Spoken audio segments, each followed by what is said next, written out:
Welcome. I'm Father Kevin, and this is Alert to Good News. Here's a video reflection on the Gospel for the 23rd Sunday in Ordinary Time, September 10. You may have heard the story of a police officer who stopped a motorist speeding down Central Avenue. Officer, the driver began, "I can explain." "Just be quiet," the officer snapped. "You were driving twice the speed limit." The officer said, "I said be quiet. You're going to jail. The chief will handle you." Later, the officer looked in on him and said, "Lucky for you, the chief's daughter has a wedding, and he'll be in a good mood when he gets back." "Don't count on it," the prisoner answered. "I'm supposed to be the groom." I guess the lesson is there. It's important to listen, and that's why God gave us 2 ears and 1 mouth. In the gospel, Jesus challenges us to settle our differences. Conflicts are inevitable in human relationships, but if dealt with constructively, they can create even better lifelong relationships. I can imagine Jesus saying to us, in light of this gospel passage, focus on the behavior, not the personality. Avoid negative name calling. Seek common ground. Manage your own emotions. Always stay positive. Never go low. Be trustworthy, open, fair, and calm. Forgiveness is a primary characteristic of discipleship with Jesus. There's a folk wisdom that says, forgive and forget. But sometimes we can't forgive deep hurts unless we remember. Perhaps we may even have contributed to a rift in a relationship. We have to forgive ourselves as well, so that we can move forward with our own lives.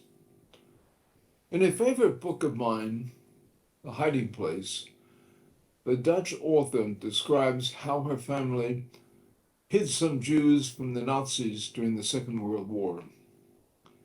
She tells about the sufferings of people in the particular concentration camp where her own sister perished.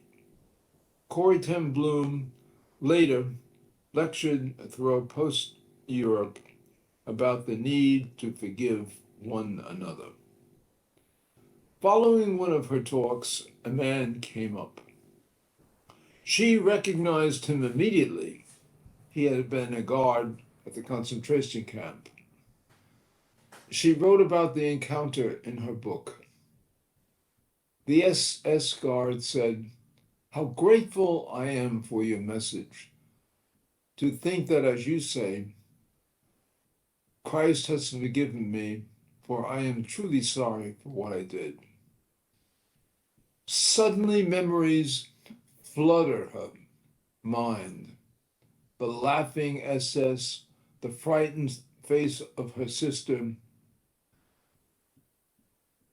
and the former SS guard extended his hand to shake hers, and she who had spoken about forgiveness kept her hand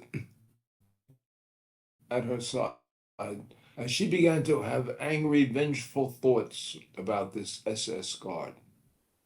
And then she remembered Jesus died for this man and forgives him. "Lord Jesus," she prayed, "forgive me and help me to forgive him." She tried to smile, to raise her hand, but she couldn't. Again, she breathed a silent prayer. "Jesus, I can't forgive him for what he did. Give me your gift of forgiveness."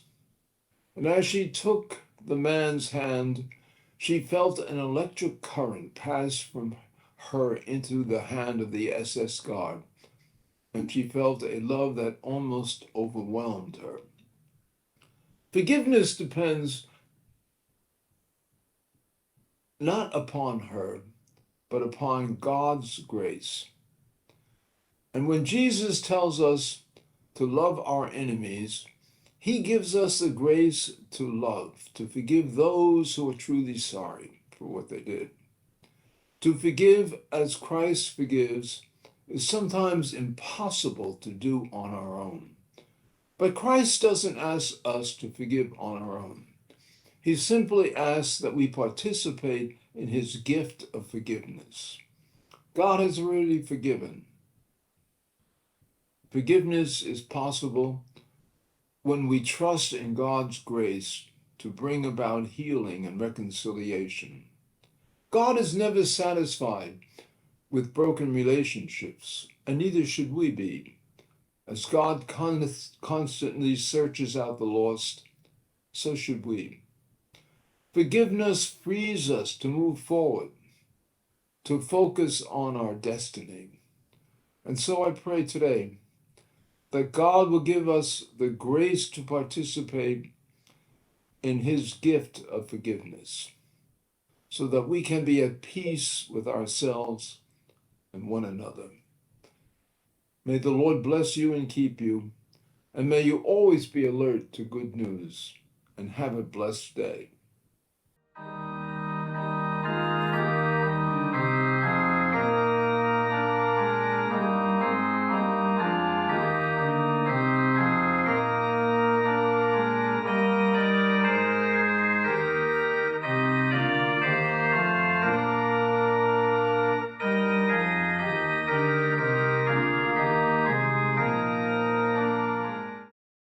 Thank you for watching this video.